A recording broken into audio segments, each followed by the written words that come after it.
अजून बारामती लोकसभा मतदारसंघामध्ये राष्ट्रवादी म्हणजे अजित पवार गटांचा आणि भाजपचा उमेदवार हे झालेला नाही, जाहीर झालेला नाही आणि त्यात ताईंचं नाव समोर येतं आहे. नेमकं ताई भाजपच्या माध्यमातून येणारा लोकसभा येणाऱ्या आगामी लोकसभेसाठी उमेदवार कोण असणार हे पक्षश्रेष्ठीवर ठरवणार आणि जे उमेदवार ते देतील त्याच्यानंतर आम्ही काय आमचं स्टँड राहील, आमचं काय धोरण राहील ते आम्ही ठरवू.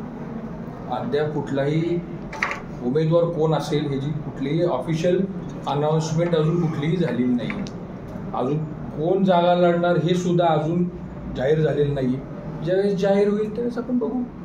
सुनेत्रा पवारांचं नाव चर्चेत आहे. जर सुनेत्रा पवार याच उमेदवार असतील तर तुम्ही प्रचार करणार का? कारण यापूर्वी तुम्ही प्रत्येक लोकसभेला खासदार सुप्रिया सुळे यांचा प्रचार केला किंवा त्यांना तुमचं सहकार्य केलेलं आहे. अर्थात तुम्ही त्यावेळी महाआघाडीत होता, आता पुढे काय? आम्ही तेव्हा महाआघाडीत होतो, आता आम्ही महायुतीमध्ये आहोत आणि मागच्या तिन्ही वेळेस त्यांनी शब्द देऊन फिरवलेला आहे.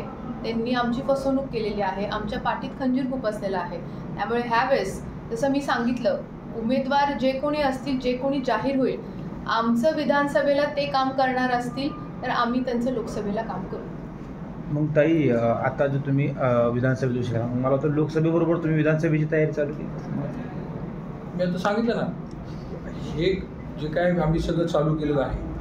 काही लोकांना हा गैरसमज पसरवला जातोय की आता दिल्लीमध्ये भाऊंला पद मिळालेलं आहे, विधानसभेचं काय. मी परत एकदा सगळ्यांना सांगतो की 2024ची विधानसभेची निवडणूक आम्ही लढणार आहोत. एकंदरीत पाहिलं तर ताई, राजकारणात अजितदादाच भाऊंचे राजकीय विरोधक आहे.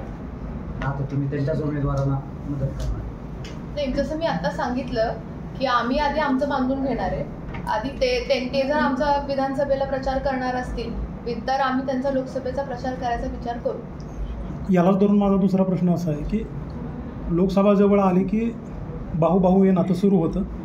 अनावधानानं जर उद्या सुप्रिया सुळे म्हणाल्या की आम्ही तुम्हाला विधानसभेला सपोर्ट करायला तयार आहे, तर मग त्यावेळी तुम्ही निर्णय घेणार का नाही? ह्याच्यामध्ये विषय असा आहे, मी ह्या गोष्टीमध्ये सगळ्यांना स्पष्टीकरण देतो. ह्या सगळ्या गोष्टी बोलण्या करण्याच्या नसतात, ह्या गोष्टी कृतीत दिसल्या पाहिजे. शब्द काय, कुणी कुणाला कुठल्याही गोष्टीचा शब्द देतो. 2009पासून फक्त शब्दच देत आलेला आहे. त्यामुळे 2024च्या निवडणुकीच्या आधी तुम्ही तुमची भूमिका ओपनली जाहीर करा, त्याप्रमाणे बघू आपण. अजून बराच काळ जायचं आहे, अजून उमेदवार डिक्लेअर व्हायचा आहे, अजून पक्ष ठरवायचा आहे, अजून बऱ्याच गोष्टी होणार आहेत. ज्यावेळेस संपर्क होईल त्यावेळेस ह्या गोष्टी सगळ्या माध्यमाच्या समोर येणार आहेत. आणि दुसरी अशी गोष्ट आहे की उद्या जर समजा अजितदादा गट यांचा उमेदवार जर समजा ठरला किंवा अन्य कुठली जागा जर कुणी लढलं तर आम्ही एक कार्यकर्त्यांचा मेळावा घेणार. त्या कार्यकर्त्यांच्या मेळाव्यामध्ये आमचे कार्यकर्ते काय सांगतील. आता इथे बऱ्यापैकी सगळे युवक कार्यकर्ते आहेत, फादर बॉडीचे कार्यकर्त्याचे, अन्य कुठले कार्यकर्ते, ते जे काय भूमिका घेतील त्याप्रमाणेच आम्ही पुढचा निर्णय घेऊ. आमच्या लोकांच्या विरोधात जाऊन आम्ही कुठलाही निर्णय घेणार नाही, हे मला सगळ्यांना स्पष्ट करायचे.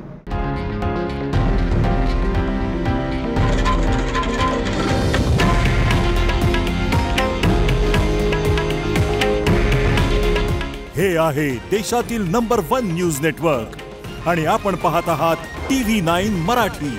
काळजी तुमची, हित महाराष्ट्राचं.